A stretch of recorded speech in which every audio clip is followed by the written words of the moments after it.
On a July morning in 2009, in Hardin County, Iowa, every blade of grass in the county had turned the color of old straw. The soil cracked in hexagons the size of dinner plates. The corn was burning from the top down, and the pastures, the ones that had fed cattle in this county for 140 years, were bare. Farmers were hauling in hay from 3 states away, paying prices they hadn't seen since the oil shock of the 70s, and still watching their herds lose weight by the week. On one farm, though, on a quarter section of rolling ground off County Road SA 47, something different was happening. The cattle weren't starving. They weren't standing in bare dirt with their ribs showing. They were eating.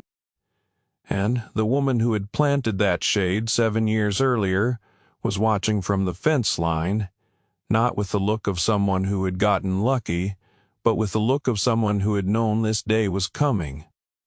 Let me tell you about Linnea Dykstra, because she is the reason this story exists, and she is different from nearly every character this channel has told you about. Linnea was 22 years old in the spring of 2002, and she had just finished her junior year at Iowa State University in Ames, studying agronomy with a secondary focus in agroforestry that almost nobody in her department took seriously. She had grown up on her father's farm, 460 acres of mixed cropland and pasture in Hardin County, the kind of farm that had been in the Dykstra family since her great-grandfather broke the ground in 1921. Her father, Jared Dykstra, was 61 years old that spring, a careful and methodical man who had farmed the same way for 38 years. He ran a cow-calf operation on about 140 acres of cool-season grass pasture, mostly Kentucky bluegrass and smooth brome grass, and he rotated his cattle through 6 paddocks on a schedule he had worked out over decades. The rest of the farm was corn and soybeans in a standard 2-year rotation. The whole operation ran on quiet competence and the refusal to do anything that hadn't been tested by time. Jared Dykstra was not a gambler. He was not an innovator. He was a farmer, and in Hardin County in 2002, those two things were considered different categories entirely. Linnea had come home for the summer with a notebook, a green spiral-bound Mead notebook that she had filled with research notes, professor quotes, extension service data, and printed tables from university studies she had photocopied in the library at Ames. She had been working with a professor named Dr. Paul Weston, who ran a small agroforestry research plot on the south edge of campus and who had spent 20 years studying the integration of trees and shrubs into livestock systems. Most of her classmates thought Dr. Weston was an eccentric, a man slightly out of step with the direction the industry was moving. Linnea thought he was the most interesting person she had ever met. Weston had taught her, and what the notebook contained in careful, hand-written columns was the argument for silvopasture, the deliberate planting of trees into pasture systems, and the tree he talked about most, the one he had been studying the longest, was Rabunia pseudoacacia, black locust, a tree that most farmers in Iowa considered either a weed or a nuisance, and that almost nobody in Hardin County would have planted in a pasture on purpose. Let me tell you about black locust, because you need to understand what Linnea understood before you can understand what she did. Black locust is native to the Appalachian Mountains, but it has naturalized across most of the eastern and central United States, and it is one of the fastest-growing hardwood trees in North America. A black locust seedling planted in good soil will reach 15 feet in 3 years. In 10 years, it can be 40 feet tall with a canopy spread of 25 feet. The wood is among the most rot-resistant of any North American species, more durable than white oak, denser than most softwoods, and capable of lasting 70 years or more in ground contact without treatment. Weston's eyes light up when he talked about black locust. The thing that Linnea had written in the front cover of her green notebook in capital letters was this: Black locust is a nitrogen-fixing legume. Its root system hosts bacteria, rhizobium bacteria that pull nitrogen directly from the atmosphere and deposit it in the soil. A mature black locust stand can fix between 50 and 100 pounds of nitrogen per acre per year. That is roughly equivalent to a full application of commercial fertilizer, delivered for free every year, indefinitely, by the tree itself. The leaves and young shoots are also high in protein. Studies from Europe, where black locust is planted extensively as a fodder tree, showed crude protein content of 16 to 22% in the foliage, comparable to alfalfa. The tree leaves out in late spring and holds its leaves until hard frost. It casts a dappled, open shade that allows grass to grow beneath it. And it is drought-tolerant in a way that cool-season grasses simply are not, because its roots go down 8, 10, 12 feet into the subsoil, where moisture persists long after the surface is dried out. Linnea had drawn a map in the back of her notebook.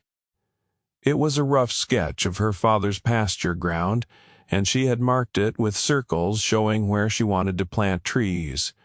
Rows of black locust along the south and west fence lines of each paddock, with scattered plantings in the interior to break the open ground into a pattern of sun and shade.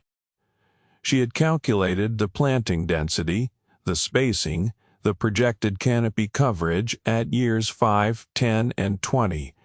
She had written down the projected nitrogen contribution per acre, per year. She had compared the cost of the seedlings, about 60 cents each from a nursery in Missouri, against the projected reduction in fertilizer cost over a 10-year period. The numbers were not ambiguous. The numbers were, in fact, quite clear. But numbers in a notebook are not the same as trees in the ground. And before she could plant anything, she had to sit down at the kitchen table with her father and explain what she wanted to do. That conversation happened on a Tuesday evening in June of 2002, after supper. Jarrett Dykstra listened, the way he always listened, quietly, with his hands flat on the table, looking at the notebook she had spread open in front of him. He looked at the map. He looked at the data tables. He looked at the cost projections. Then he looked at his daughter for a long time without saying anything. Jarrett had not gone to college. He had learned to farm from his father, who had learned from his father, and the knowledge that had been passed down through those 3 generations was real knowledge, hard-won and proven. But it was knowledge about a particular way of doing things, and what Linnea was proposing was a different way entirely. He picked up the notebook and read the nitrogen fixation numbers again. He said, "I need to think about it." That was all he said. And Linnea's mother, Enk, who had been washing dishes at the sink with her back to the table, turned around and said, quietly, without making a production of it, "She's right, you know."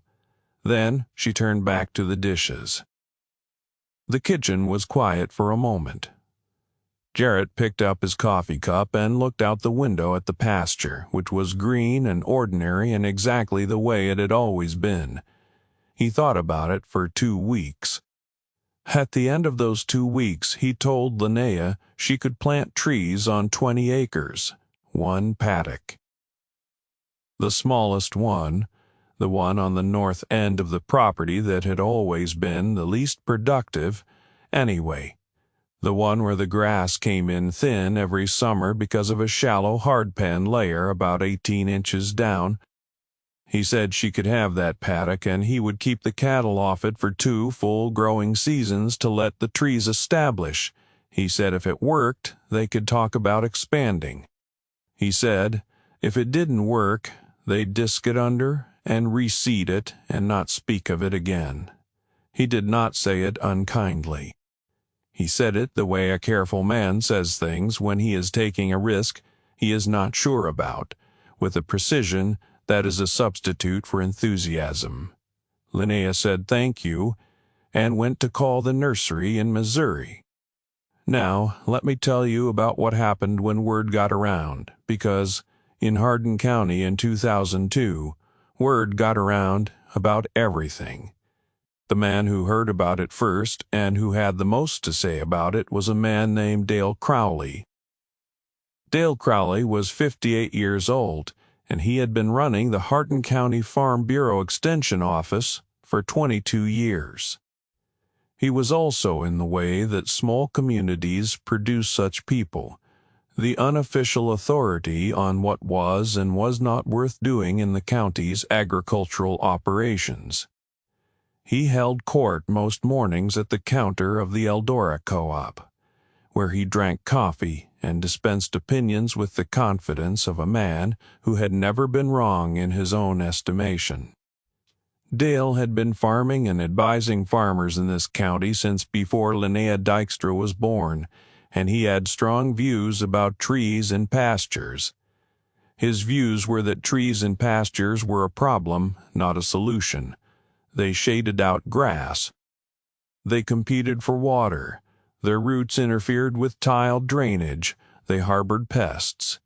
They were, in Dale Crowley's considered opinion, what happened when a pasture was neglected, not what happened when one was managed well. A good pasture was open ground, clean grass, and cattle that could move freely in the sun. That was the model. That was what worked.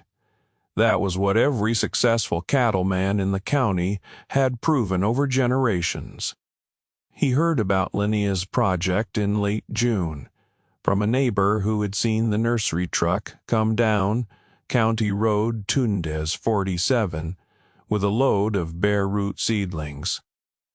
By the time Linnea was in the field with a dibble bar planting the first row of trees along the north fence line, Dale Crowley had already told 4 people at the co-op counter what he thought about it. He drove out to the Dykstra farm one afternoon in early July. He pulled into the yard, got out of his truck, and stood at the fence watching Linnea work for a moment before he spoke. She was dirty from the knees down and moving steadily down the row, setting seedlings every 12 feet, tamping the soil around each one with her boot. She had planted about 300 trees that week. She had about 400 more to go. Dale Crowley leaned on the fence post with his arms crossed and said, "You know, those things are going to be a nightmare to get rid of when this doesn't work." Linnea kept planting. She said, "I don't plan on getting rid of them." Dale said, "Black locust spreads by root sprouts. You'll have them coming up all over that paddock inside of 5 years, and then you'll have them in the next paddock, and then you'll be spending money on herbicide trying to beat back what you planted on purpose." He said it pleasantly, the way a man says something he considers a kindness, a warning delivered before the mistake becomes irreversible. He said, "I've seen this kind of thing before. Young people come back from school with ideas that look good on paper." He paused. Paper doesn't have to grow in Iowa clay. The silence lasted about 2 seconds. Then Dale Crowley started laughing. It was the laugh of a man who was genuinely, comfortably certain that he was right and who found the alternative mildly entertaining. He shook his head and said, "Your father's a patient man." He got back in his truck and drove away. Let me pause here and ask you something. Have you ever noticed what that kind of laugh actually is? It's not really about the idea being laughed at, it's about the person doing the laughing. Dale Crowley had 22 years of professional credibility invested in a particular way of understanding land. He had told hundreds of farmers in Hardin County how to manage their pastures, and every one of those pastures was open ground with clean grass and no trees. If Linnea Dykstra was right, then Dale Crowley had been telling people something incomplete for 2 decades. That is not a comfortable thing to sit with. The laugh was easier. Linnea finished planting 742 black locust seedlings on 20 acres of her father's worst pasture ground before the end of July.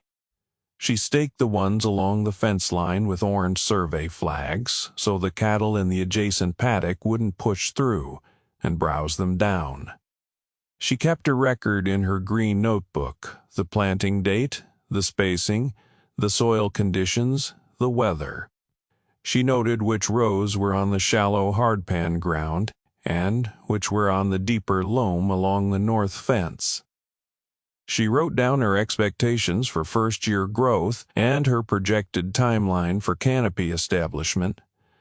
Then she went back to Iowa State for her senior year, and she waited.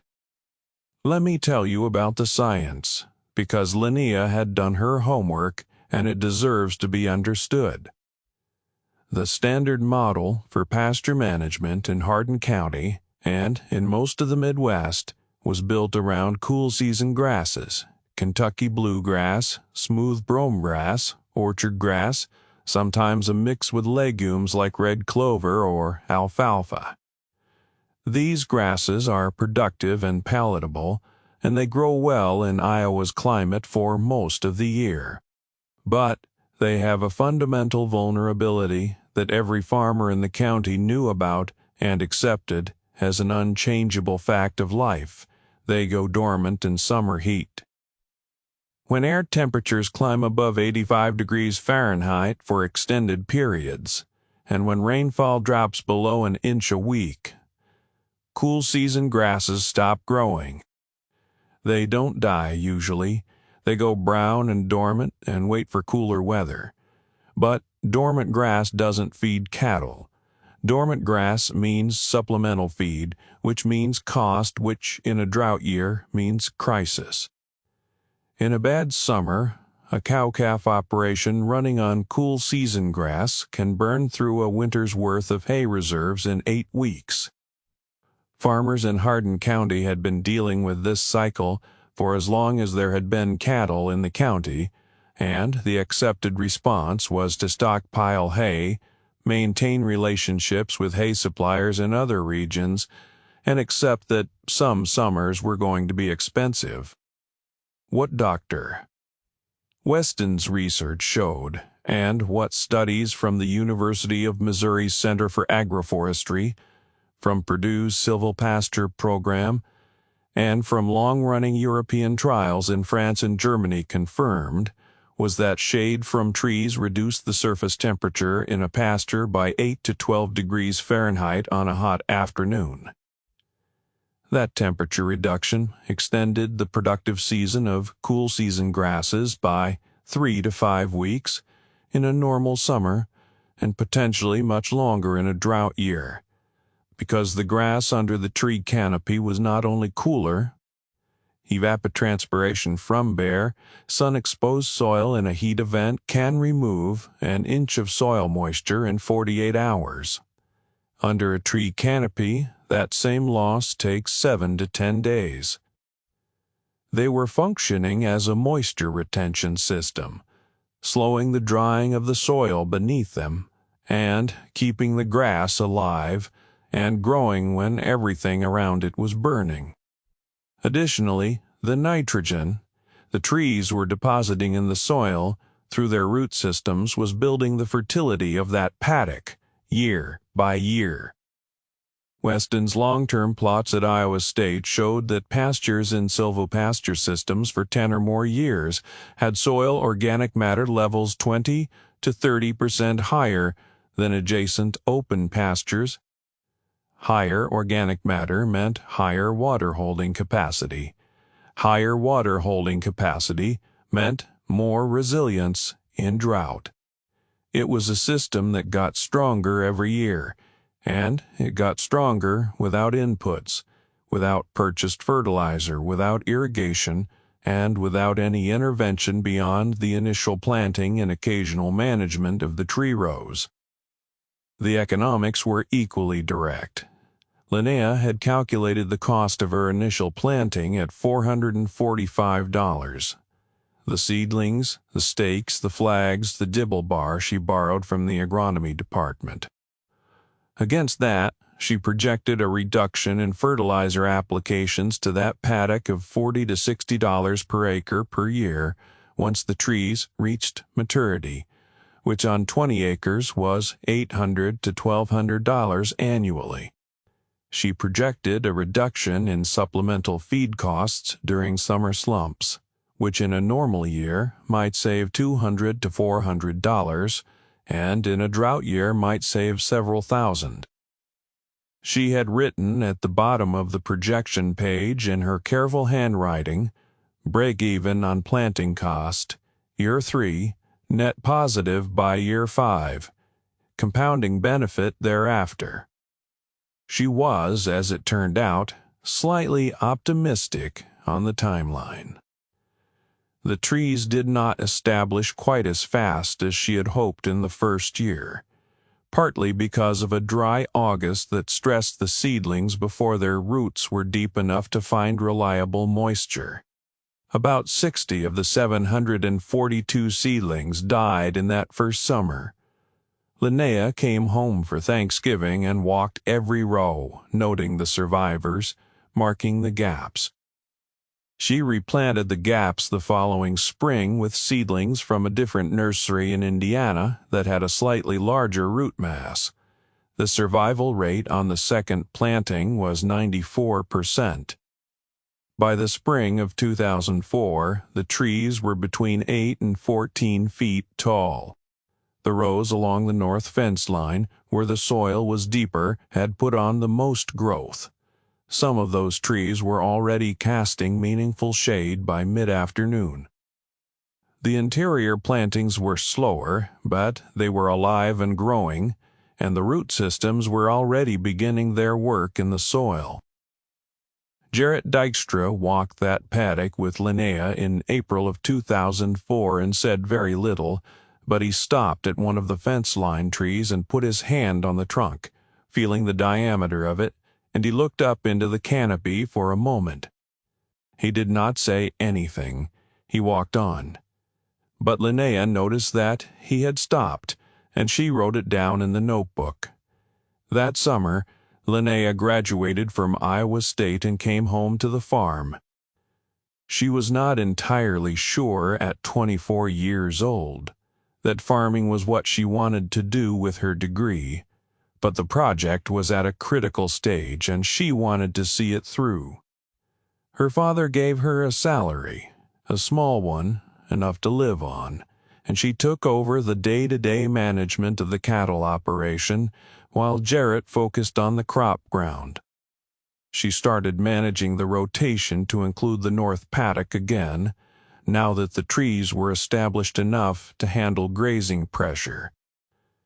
She kept the cattle on the paddock for shorter periods than the others, rotating them through quickly to avoid bark damage on the young trees, and she watched what happened. What happened was that the cattle went to the trees first. Every time she moved a new group into the north paddock, they walked directly to the tree rows and stood in the shade.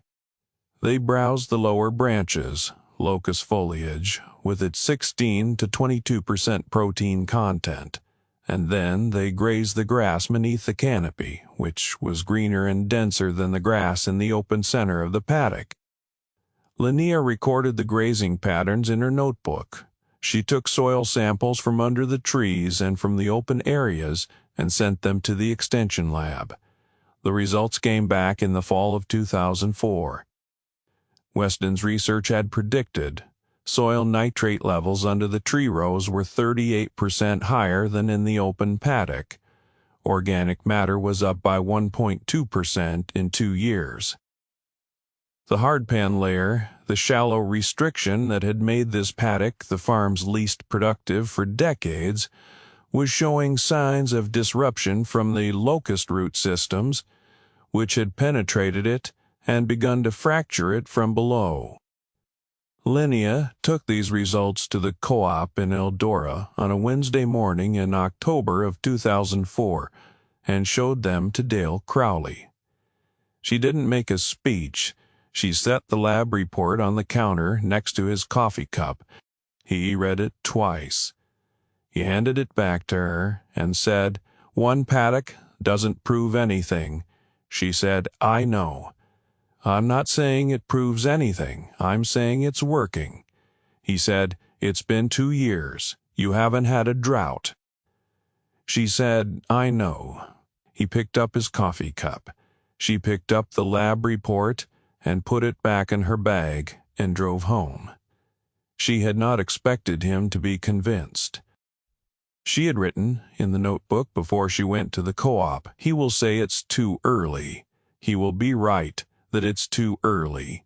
The question is whether he'll still be saying it in 5 years." Let me tell you about the years that followed, because they are the reason the story matters. In 2005, Jarrett Dykstra gave Linnea permission to plant trees on a second paddock. 40 acres this time, the middle section of the pasture that had the most consistent soil but also the most exposure to the southwest winds that drove the summer heat across the farm. She planted it in the spring of 2005, using the same spacing and the same species mix, but this time she added a row of Siberian elm along the southwest fence line as a windbreak to protect the locust during establishment. The planting cost was $910. The second paddock was back in the grazing rotation by 2007. In 2006, the summer was hot but not catastrophic. Temperatures in the 90s for 3 weeks in July. Rainfall about 60% of normal. The north paddock, now 4 years into its tree establishment, performed noticeably better than the open paddocks. The grass under the canopy stayed green 2 weeks longer than the grass in the open ground. Linnea recorded the difference in her notebook and calculated that she had kept the cattle on that paddock for 9 additional grazing days before she had to pull them and supplement with hay. At her cost of hay that year, $82 a round bale, those 9 days represented roughly $340 in avoided feed cost. She wrote the number down. First, measurable return on avoided feed cost, not including soil fertility benefit. At the co-op that fall, Dale Crowley said he'd heard she was having some luck with her trees. He said it the way a man says something he's been told to acknowledge, but hasn't entirely accepted. Linnea said it wasn't luck. He smiled and changed the subject. In 2007, she expanded the planting to a third paddock, the remaining 60 acres of the pasture system, the south end of the property that had the best soil on the farm and had always been the most productive open pasture. Garrett had been reluctant about this one. The south paddock was his best ground, and the idea of putting trees on his best ground felt like a risk he hadn't fully reasoned through. He and Linnea sat at the kitchen table again, 5 years after the first conversation, and she spread the notebook open to the data pages, the soil tests, the grazing records, the feed cost comparisons, the fertility numbers. Jarrett looked at the numbers for a long time. Then he said, "You decide the rotation." He meant the whole rotation, all 6 paddocks, the full cattle operation, the timing and management of everything. He said it quietly without ceremony, the way a man transfers authority when he has decided the other person has earned it. Linnea looked at him for a moment. She said, "Okay." She closed the notebook. He got up from the table and went out to the barn. Hank, who had been at the sink again, turned around. She said, "He's been wanting to say that for 2 years. He just needed to see one more year of numbers." The south paddock was planted in the spring of 2007, 790 seedlings, at a cost of $474. Total investment in tree planting across the full operation over 5 years, just under $1,800. And then came 2009. Let me tell you about the summer of 2009 in Hardin County, Iowa, because it was the summer that answered every question that had been left open, and it answered them in a way that left no room for interpretation. The drought began building in late May. By the first week of June, the rainfall deficit for the year was already 3 inches below normal, and the long-range forecast was showing a high-pressure ridge settling over the Central Plains that the meteorologists were calling persistent. Persistent was a word that made farmers in the county go quiet when they heard it. Persistent meant weeks, not days. By the middle of June, the cool season grasses in the open pastures across the county were already showing stress. The tips of the bromine grass were browning, the bluegrass was thinning.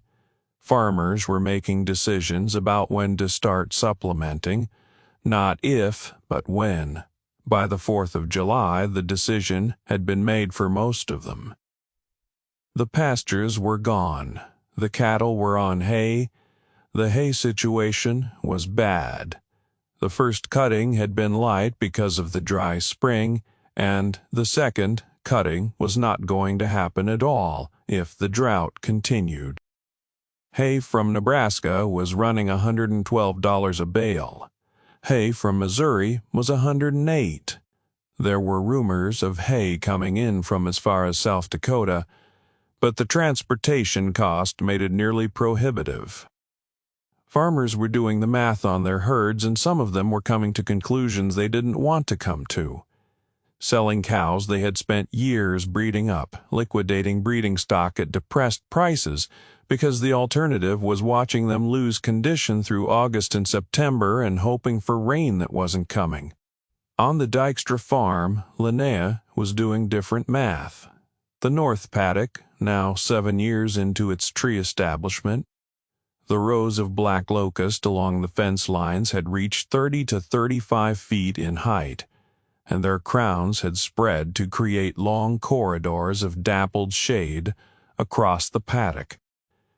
The grass beneath the trees, a mix of the original brome grass and a volunteer stand of orchard grass that had come in on its own under the canopy, was green. Not the desperate, hanging-on green of grass that is barely surviving, but genuinely, substantively green. Growing, the cattle in that paddock were grazing. They were also browsing the lower branches of the locust trees, reaching up to pull the compound leaves down, getting the protein hit from the foliage that Linnea had been tracking since 2004. The soil under the canopy was moist 6 inches down. Linnea pushed a soil probe into the ground in the open center of the paddock, where the canopy hadn't reached yet, and the probe stopped at 4 inches. The ground under the trees was alive. She kept a grazing log that summer with a specificity she had not used in previous years because she understood that 2009 was the year the data would mean something to people who had not been willing to listen before. She recorded the date each group of cattle entered each paddock, the number of animals, the body condition score on entry and exit, the number of grazing days before the paddock was rested, and the amount of supplemental hay fed. The numbers she compiled by the end of August were these: The 3 paddocks with established tree systems had provided a combined total of 87 additional grazing days compared to the farm's historical average for the same period in a drought year, based on records her father had kept going back to 1978. The supplemental hay fed on the Dykstra farm that summer was 11 round bales. The neighboring farm to the east, similar acreage, similar herd size, open pasture system, fed 63 bales. At $110 a bale, the blended average of what hay cost in Hardin County that summer, the Dykstra farm spent $1,210 on supplemental feed. The neighboring farm spent $6,930.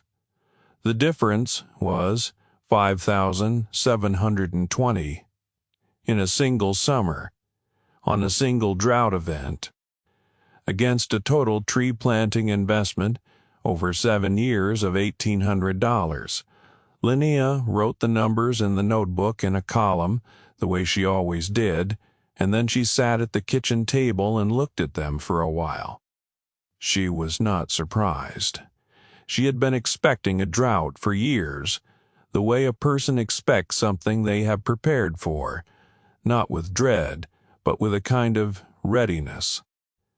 She was 30 years old, and she had spent 8 years building something that most people in the county had considered unnecessary at best and foolish at worst, and now the thing she had built had done exactly what she had said it would do.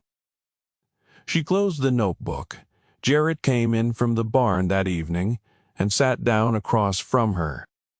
He was 70 years old, and the summer had been hard on him in the way that hard summers are hard on men who have farmed long enough to remember other hard summers and to know how bad they can get. He looked at the notebook. He said, "How'd we do?" Linnea turned it around so he could read the column of numbers. He read them. He was quiet for a moment. He said, "You were right." He said it plainly, without qualification, the way a man says something he has been working his way toward for 8 years and has finally arrived at. Linnea said, "I know." She said it without triumph, without edge. She said it the way you say something that is simply true. He nodded. He got up and went to the refrigerator and got out 2 bottles of beer and set one in front of her. They sat there for a while without talking, and outside the window the black locust trees in the north paddock were moving in the evening wind, their small leaves catching the last of the light.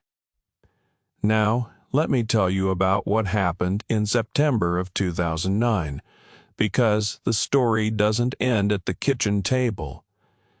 Dale Crowley's truck came down County Road S47 on a Thursday morning in the middle of September. Linnea saw it from the barn and knew what it was before it stopped. She had been expecting this visit too, in the same way she had been expecting the drought, not with certainty, but with a kind of reasoned probability. Dale Crowley was not a dishonest man. He was a man who had been wrong about something for 7 years and who had watched that wrongness become undeniable over the course of a single catastrophic summer.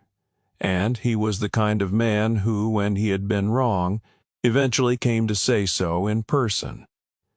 He got out of the truck and walked to the fence and looked out at the north paddock for a long time without speaking. The cattle were in there, moving slowly through the tree rows, grazing the green grass under the canopy. The contrast with the open ground on the other side of the fence, brown, cracked, bare, was absolute. You could not look at it and argue. He said, "I need to understand what you did here." Linnea leaned on the fence post next to him. She said, "You told me black locust was a nightmare to get rid of." She said it without heat, just stating the fact the way she had written it in the notebook 7 years ago. Dale looked at the ground. She said, "I know you do." He said, I've got 3 farmers who are going to lose cattle this fall if they don't find a way to get through the next 6 weeks. They're out of hay money and the pastures aren't coming back before frost." He paused. He said, "I don't suppose you've got any seedlings," she said. "I don't. The nursery in Missouri is sold out through next spring. But I can tell you exactly what to order and when to order it, and I can tell you how to plant it, and I can tell you what to expect in years 1 through 10, if you want to write it down." He said, "I'd appreciate that." She went inside and got the green notebook, and she sat down on the tailgate of his truck, and she started from the beginning. Let me tell you about what happened in the years after that, because the story doesn't end at the tailgate either. The 3 farmers Dale Crowley had mentioned ordered seedlings that fall and planted them the following spring. By 2012, word had spread through the county in the way that results spread in small communities, not through announcements or meetings, but through neighbors talking to neighbors, through men standing at fence lines. By 2014, Linnea had given informal consultations to 11 farms in Hardin County and 3 in adjacent Grundy County. The Hardin County Extension Office, Dale Crowley's office, invited her to give a presentation at the annual pasture management meeting in February of 2015. She stood at the front of the room with her notebook and a printed summary of her data, and she talked for 45 minutes about soil nitrogen, canopy coverage, moisture retention, and per-acre feed cost savings. There were 62 farmers in the room. When she finished, Dale Crowley, who was sitting in the second row, stood up. He did not applaud first the way the rest of the room did. He stood up, and then he applauded, and Linnea looked at him from the front of the room and gave him a small nod. Jarrett Dykstra was in the back row. He had driven himself to the meeting in his truck, which he rarely did any more at 74 years old, and when the room stood up, he stood up too, and he did not sit back down until everyone else had. The Extension Service published a summary of her data in the Iowa Cattleman's newsletter in the spring of 2015. The University of Missouri's Center for Agroforestry cited her farm records in a 2016 research paper on drought resilience in silvopasture systems. Paul Weston, who had retired from Iowa State by then, sent her a letter when the paper was published. She kept the letter in the green notebook. Jarrett Dykstra died in November of 2017. He had farmed until the spring of that year when his health made it clear that the fields were going to have to get along without him. The funeral was at the Lutheran Church in Eldora, and a number of the farmers who attended had trees on their pasture ground that existed because of conversations that had started on the tailgate of Dale Crowley's truck. Nobody said that at the funeral. It was understood. Linnea inherited the farm. She was 37 years old, and she had been running it for 13 years, and the transition was less a transfer of ownership than an acknowledgement of a fact that had been true for a long time. She planted a row of black locust along the lane from the county road to the barn in the spring of 2018, 1 tree for each year her father had farmed the ground. 38 trees. She did not tell anyone why she planted them there. Let me tell you one last thing, because this is the part of the story that tells you where it's going. In the spring of 2022, Linnea's daughter, a 17-year-old named Marin, who had grown up walking the paddocks and reading the entries in the green notebook the way other children read storybooks, though, came to the kitchen table with a printed research paper from the University of Minnesota on the use of managed pollinator strips in silvopasture systems, specifically the integration of native wildflower plantings between tree rows. She had highlighted sections in yellow marker, She had written notes in the margins. She set it on the table in front of her mother and said, "I think we should try this on the south paddock." Linnea looked at the paper. She looked at the highlighted sections. She looked at her daughter's notes in the margins, which were careful and specific, and showed that the girl had been thinking about this for a while. She thought about a kitchen table in 2002, and a man with his hands flat on the table, looking at a green notebook, and the weight of what it costs to say yes to something you don't fully understand yet. She said. She did not say it after 2 weeks of deliberation.